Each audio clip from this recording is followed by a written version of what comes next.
আসসালামু আলাইকুম। সবাই কেমন আছেন? আশা করি সবাই ভালো আছেন। আমরা আল্লাহর রহমতে ভালো আছি। এই তো একদম সকাল সকাল উঠে আজকে সব রান্না বান্নার আয়োজন শুরু করতে হবে, যেহেতু আজকে মেহমান আসবে। তাই ইলিশ মাছ, গরু গোস যে মানে যা যা দরকার সবকিছু একদম রেডি করে গুছিয়ে নিয়েছি।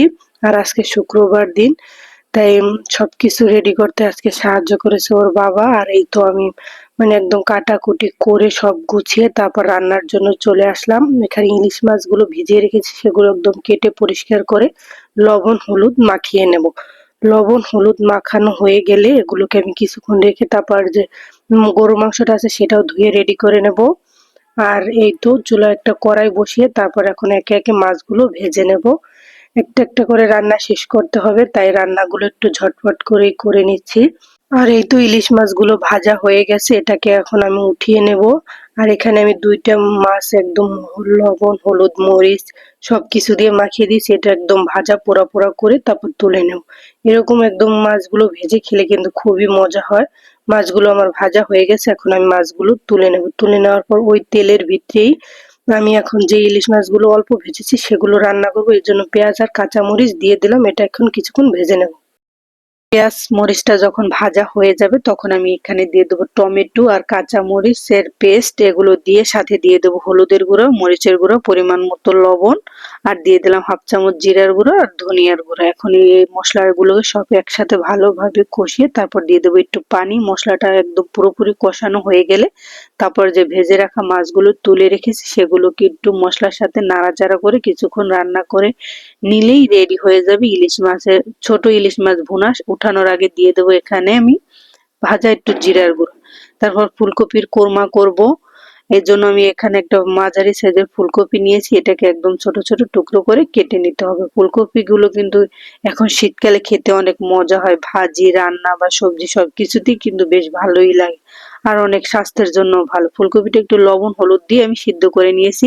পানিটা সেকে এখন চুলায় একটা কড়াই বসিয়ে তাতে তেলটা গরম হলে এখানে পেঁয়াজ কাঁচা মরিচ তারপর টমেটোর পেস্ট দিয়ে তারপর দিয়ে দিলাম টক দই, দিয়ে দেবো এখন আর বাদাম বাটা, আর দিয়ে দেবো একটু রং আসার জন্য দিয়ে দিলাম বা ঝাল হওয়ার জন্য দিয়ে দিলাম এখানে আমি শুকনো লাল মরিচের গুঁড়া, দিয়ে দিলাম পরিমাণ মতো লবণ, দিয়ে দেবো এখানে জিরার গুঁড়া ধনিয়ার গুঁড়া।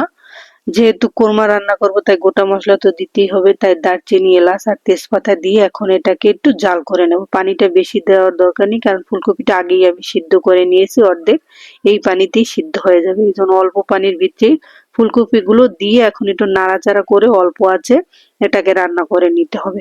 ফুলকপিগুলো প্রায় রান্না হয়ে এসেছে, এখন আমি উঠানোর আগে এখানে দিয়ে দেবো পেঁয়াজ বেরেস্তা। পেঁয়াজ বেরেস্তা আমি আগেই করে রেখে দিয়েছি, এখন শুধু দিয়ে উঠিয়ে নিলেই একদম রেডি। আর সাথে তো গরুর মাংস রান্না করা লাগবেই, যেহেতু মেহমান আসবে, তাই এখানে আমি আজকে গরু মাংসটা রান্না করব। সব মশলাগুলো একদম ছেঁচে নেব, বাটা মশলাটা ব্যবহার করব। একদম সব ফ্রেশ ফ্রেশ মশলা দিয়েই আজকে গরু গোশটা রান্না করব। ফ্রেশ মশলা দিয়ে রান্না করলে গরু গোশটা কিন্তু খেতে অনেক মজা হয়। এখানে আমি রসুন কাঁচা মরিচ পেঁয়াজ সবগুলো একদম থেতো করে নিয়েছি। সাথে আমি এখানে বেটে নেব দারচিনি এলাচ লবঙ্গ, আর সাথে নিয়ে নেব জিরা। এখানে জিরাগুলো আর একসাথে বেটে নিলে কোনো দানাদার মশলা থাকবে না, এবং গরু গোশের যে ঝোলটা সেটা একদম ঘন হয়ে যাবে। সাথে আমি কিন্তু কয়েকটা শুকনো মরিচ দিয়ে দিয়েছি কালার রং আসার জন্য। এটা শুকনো মরিচ দিয়ে কিন্তু গরু গোশ রান্না করলে কিন্তু খেতে অনেক মজা হয়। মশলাগুলো আমার বাটা হয়ে গেছে, মশলাগুলোকে এখন আমি তুলে নেব। তুলে নিয়ে তারপর চুলায় একটা কড়াই বসিয়ে দেব, গরুর মাংসটা দিয়ে দেব। গরুর মাংসটা আমি ধুয়েই একদম পরিষ্কার করে রেখেছি, এখন মাংসগুলো একে একে দিয়ে দেব। দিয়ে তারপর আমি যে মশলাগুলো বেটে ছেঁচে সবগুলো রেডি করে রেখেছি সেগুলো একে একে দিয়ে দেব। এখানে আমি যে বাটা মশলা দিয়েছি, তারপর কাঁচামরিচ পেঁয়াজ রসুন সবশেষে টমেটো, আর দিয়ে দিলাম একটু আদা বাটা। যেহেতু আমার বাসায় আদাটা ছিল না তাই ফ্রোজেন আদাটাই দিয়েছি। দিয়ে দিলাম হলুদের গুঁড়া বেশি করে, মাংসটা যেহেতু পরিমাণ বেশি তাই হলুদের গুঁড়ো মরিচের গুঁড়ো পরিমাণ মতোই দিয়েছি। সাথে পরিমাণ মতো লবণ দিয়ে আর দিয়ে দিলাম শেষে তেল। এখন সবগুলো হাতে মাখিয়ে নেব। গরু গোশ যেভাবেই রান্না করা হোক খেতে কিন্তু মজা হয়। এভাবে হাতে মাখিয়ে বাটা মশলা দিয়ে রান্না করলে তো আরো বেশি মজা হয়। সব মশলা দিয়ে তারপর একটু পানি দিয়ে হালকা এটাকে এখন কষিয়ে নিতে হবে। আর আস্তে আস্তে মাংসের থেকেও পানিটা কিন্তু ছেড়ে দিবে। আর এভাবে করে মানে মাংসটাকে অনেকক্ষণ কষালে কিন্তু মাংসের কালারটা সুন্দর হয়, খেতেও অনেক মজা হয়। আমার কষানো হয়ে গেছে, এখন আমি এখানে দিয়ে দেব গরম পানি। আর গরম পানি দিয়ে কিন্তু রান্না করলে মাংসের স্বাদটাও কিন্তু ঠিক থাকে। আর দিয়ে দিলাম এখানে আমি কয়েকটা নতুন আলু। এটা এখন সিদ্ধ হতে থাক। আর যে আমি এখানে বড় সাইজের একটা তাল বেগুন নিয়েছি, একটা বেগুনই মনে হয় 1 কেজি ওজনের। ক্যামেরাতে বোঝা যাচ্ছে কিনা জানি না।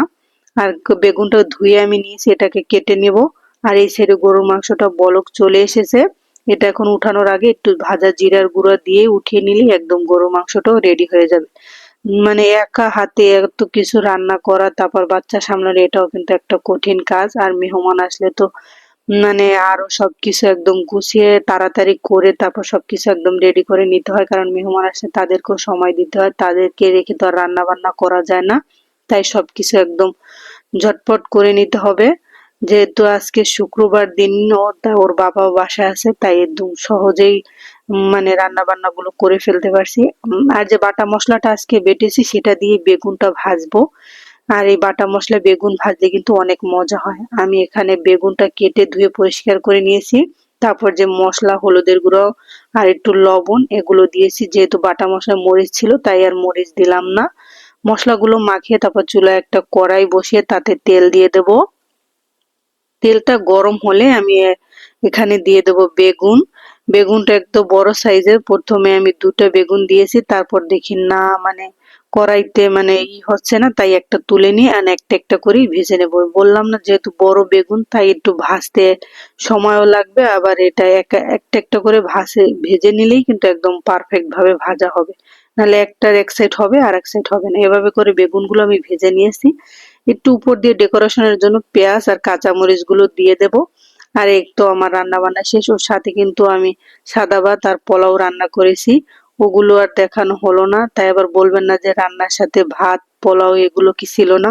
অবশ্যই ছিল, এগুলো মানে এক সাইডে ছিল, ওগুলো আর ছবি তোলা হয়নি। আর এখানে তো সবকিছু একদম রেডি করে সাথে একটু সালাদও কেটে নিয়েছি। আর এই তো আজকে রান্না বান্না এই পর্যন্তই। একটু সবকিছু সাজিয়ে গুছিয়ে তারপর রেখে তারপর ওরা নামাজের জন্য রেডি হয়ে যাচ্ছিল। এই তো আমার বড় ছেলে একদম রেডি হয়ে গেছে। যেহেতু আজকে জুমার দিন তাই তো ওদেরকে রেডি করে এখন মসজিদে পাঠাতে হবে। আর ওর বাবাও সাথে রেডি হয়ে গেছে। সবাই রেডি হয়ে এখন নিচে যাচ্ছে নামাজের জন্য। আর নামাজ পড়ে এসেই তো খাওয়া দাওয়া করবে, মেহমানও এসে গেছে। এই তো নামাজ পড়ে তারপর তারা বাসায় আসলো, খাওয়া দাওয়া করলাম। তারপর এখন ভাবলাম যে মেহমান যেহেতু আসবে আর থাকবে না, এজন্য পিঠা বানিয়ে খাওয়াবো। আর পিঠায় ভাবলাম যে শীতের যেহেতু এখন শেষ শেষ সময় এসে গেছে, তাই দুধ পুলি পিঠাটা বানিয়ে খাওয়াই। আর পুলি পিঠা বানানোর জন্য এখানে আমি চালের গুঁড়ো নিয়েছি, আতপ চালের গুঁড়ো সিদ্ধ করে নিয়েছি। আর এখানে একটা খেজুরের পাটালি গুড় নিয়েছি, এটা দিয়ে এখন পুর বানিয়ে নেব। গুড়গুলো একদম কেটে সুন্দর করে মানে গুঁড়ো করে নিতে হবে, যেহেতু পিঠার সাথে দিলে মানে তাড়াতাড়ি মিশে যায়। এবার এর জন্য আমি একদম চাকু দিয়ে কেটে গুঁড়ো করে নিয়েছি। আর এই সাইডে পিঠার যে কাইটা সিদ্ধ করে নিয়েছি, এটাও একদম সিদ্ধ হয়ে এসেছে। এটাকে একদম নাড়াচাড়া করে তারপরে উঠিয়ে এটাকে এখন ঠান্ডা করে নিতে হবে। আর ঠান্ডা করার জন্য রেখে দিয়ে পুরটা রেডি করতে হবে।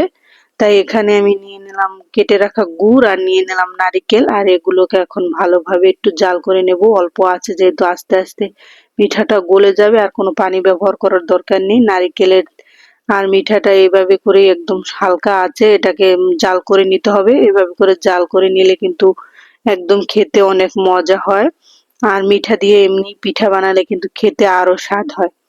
আর এই তো পুরটা আমার রেডি হয়ে গেছে। পুরটা তুলে নিয়ে যে আমি কাইটা সিদ্ধ করে নিয়েছি পিঠাগুলির জন্য, সেটাকে এখন ভালো করে ছেনে তারপর একদম সুন্দর করে একটা বড় গোলা বানিয়ে নেব। আর এটা থেকে একদম বড় সাইজের একটা রুটি বানিয়ে নেব। রুটি বানানো হয়ে গেলে আমি এখানে একটা ঢাকনা দিয়ে তারপরে এটা ছোট ছোট সাইজ করে নেব। আর এভাবে করে মানে সাইজ করে নিলে পিঠাগুলো খুব তাড়াতাড়ি হয়ে যায় এবং দেখতেও কিন্তু একই সাইজের লাগে সবগুলো। আর সবগুলো একদম আমি এভাবে করে এখন কেটে তারপর তুলে নিলাম। যেহেতু একদম পুরটাও রেডি আর পিঠাপুলির যে ইটা রুটিটা সেটাও একদম রেডি। এখন আমি এটাকে আস্তে পুরগুলো দিয়ে তারপর পিঠাগুলো বানিয়ে নেব। আমরা পুলি পিঠা যেভাবে বানাই ওভাবে করে এরকম ছোট ছোট সাইজের করে বানিয়ে নিলে একদম একে একে রেডি হয়ে যাবে। আর যেহেতু সাহায্য করার লোক আছে তাই একদম দেরি হবে না। একে একে সবাই হাতে হাতে বানিয়ে নিলেই একদম পিঠাগুলো রেডি হয়ে যাবে। পিঠাগুলো বানানো শেষ। চুলায় একটা পাতিল বসিয়ে তাতে দিয়ে দিলাম দুধ। দুধটাকে এখন জাল করে নেব। আর সাথে দিয়ে দিলাম গোটা মশলা, দারচিনি, এলাচ আর তেজপাতা। আর দিয়ে দেবো এখানে যে মিঠাগুলো আমি রেখে দিয়েছি। কিছু পিঠা মানে পুরে ব্যবহার করেছি আর কিছু মিঠা রেখে দিয়েছি। এখন দুধের ভিতরে দিয়ে এটাকে জাল করে নেব। যখন একদম বলক চলে আসবে, মানে দুধটাও ঘন হয়ে যাবে, তখন এভাবে একে একে পিঠাগুলো আমি দিয়ে দেব। দিয়ে এটাকে এখন কিছুক্ষণ জাল করে নেব। এটা বেশিক্ষণ জাল করা যাবে না, তাহলে একদম কিন্তু পিঠাগুলো ভেঙে যেতে পারে। আর নাড়াচাড়াও করা যাবে না। পিঠাগুলো দিয়ে দুই একটা বলক চলে আসলে তারপর পিঠাগুলো উঠিয়ে নিয়ে গরম গরমও খাওয়া যাবে এবং সারা রাত ভিজিয়েও খাওয়া যাবে।